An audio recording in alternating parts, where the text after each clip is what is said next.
Hi friends, welcome to my channel. இப்போ நம்ம என்ன பார்க்க போகிறோம்னா, உருளைக்கிழங்கு போட்டு எப்படி கறிக்குழம்பு செய்யுதுன்னு பார்க்க போகிறோம். இப்போ அடுப்பில் சட்டி வச்சாச்சு. சட்டி காஞ்சோன்னே எண்ணெய் ஊற்றிக்கிடுவோம். இப்போ எண்ணெய் ஊற்றுனோடனே எண்ணெய் காஞ்சிருச்சு. எண்ணெய் காஞ்சோன்னா முதல்ல கடுகு, அப்புறம் பெருஞ்சீரகம்,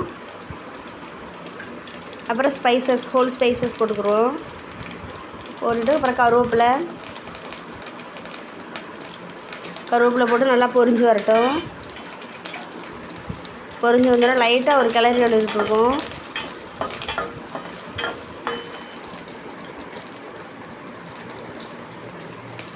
நல்லா கிளறி எண்ணெயில் நல்லா வெந்து வந்ததுக்கப்புறம் ஒரு 2 வெங்காயம் பொடி பொடியாக நறுக்கி வச்சுருக்கேன். வெங்காயத்தை சேர்த்துக்கிடுவோம்.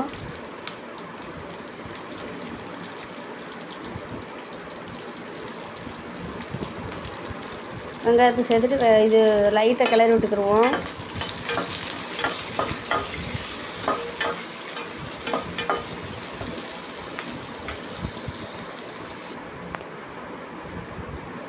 வெங்காயம் ஓரளவுக்கு வெந்துருச்சு. வெங்காயம் சீக்கிரம் வேறுன்றதுக்காக தேவையான அளவு உப்பு சேர்த்துக்கிடுவோம். இப்போ வெங்காயம் வெந்ததுக்கப்புறம் நான் இஞ்சி பூண்டு அரைக்க மாட்டேன். டெய்லி வீடியோ பார்க்குறவங்களுக்கு தெரியும், நான் காய்கறி செய்கிறதுல இஞ்சி பூண்டு ஃப்ரெஷ்ஷாக சீவி போடுவேன். இஞ்சி பூண்டு தேவையான அளவு போட்டுக்கிடுவோம். இஞ்சி பூண்டு போட்டு பச்சை வாசனை போகிற வரைக்கும் நல்லா வதக்கி விட்டுக்கிடுவோம். இஞ்சி வாசஸ் போனதுக்கப்புறம் 2 தக்காளி பொடி பொடியாக அரிஞ்சு வச்சுருக்கேன், அதை சேர்த்துக்கிடுவோம். அரிஞ்சு வச்சுட்டு நல்லா தக்காளி ஒரு கிளறி விட்டுக்கிடுவோம்.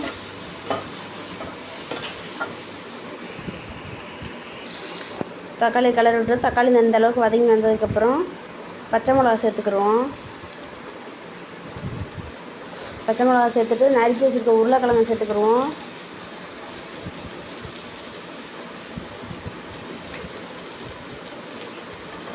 உருளைக்கிழங்கு சேர்த்துட்டு லைட்டாக ஒரு கிளறி விட்டுக்கிடுவோம்.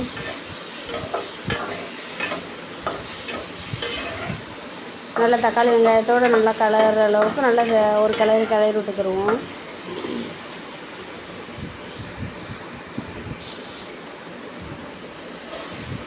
இப்போ இந்த தக்காளி வெங்காயம் உருளைக்கிழங்கு எல்லாம் நல்லா வதங்கிடுச்சான்னு பார்ப்போம்.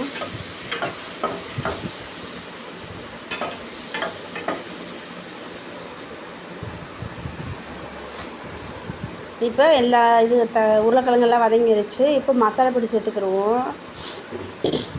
1.5 டேபிள் ஸ்பூன் குழம்பு மிளகாய்த்தூள்,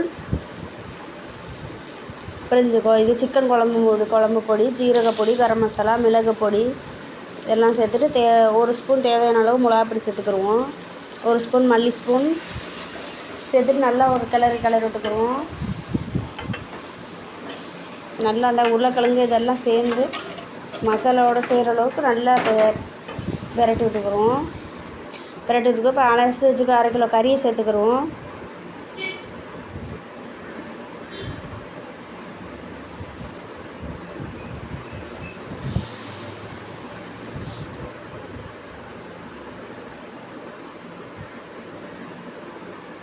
இப்போ சுத்தம் பண்ணி வச்சுருக்க கறியை சேர்த்ததுக்கப்புறம்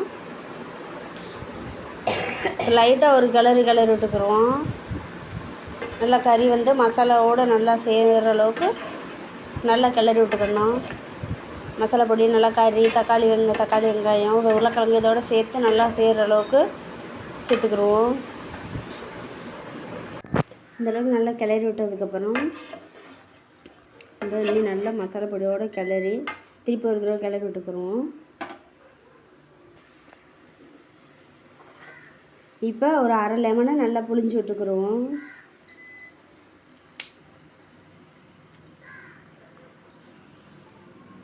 அரை லெமனை புளிஞ்சு விட்டுட்டு நல்லா ஒரு கிளறி விட்டுக்கிடுவோம். இப்போ ஒரு மூடி வேக வச்சுருவோம். ஏன்னா சிக்கன்லேயே தண்ணி வரும், எந்த அளவுக்கு வரும்னு சொல்லிட்டு பார்க்குறதுக்காக நல்லா மூடி வேக வச்சுட்டு இப்போ மூடியை திறந்து பார்த்துருவோம். லைட்டாக அந்த தண்ணி விட்டு வெந்திருக்கு. இப்போ நம்ம தேவையான அளவு தண்ணி சேர்த்துக்கிடுவோம்.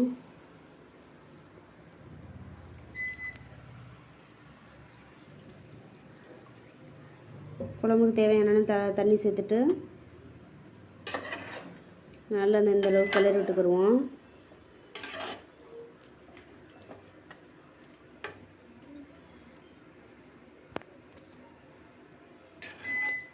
இந்தளவுக்கு நல்லா குழம்புக்கு தேவையான அளவு தண்ணி வச்சாச்சு. வச்சுட்டு ஒரு 10 நிமிஷம் மூடி வேக வச்சுருவோம். இப்போ திறந்து பார்ப்போம். இந்த அளவுக்கு நல்லா குழம்பு கொதிச்சு வந்துருச்சு. சூப்பரான குழம்பு. மறக்காமல் லைக் பண்ணுங்கள், ஷேர் பண்ணுங்கள், சப்ஸ்கிரைப் பண்ணுங்கள். டாட்டா, அடுத்த வீடியோவில் பார்ப்போம்.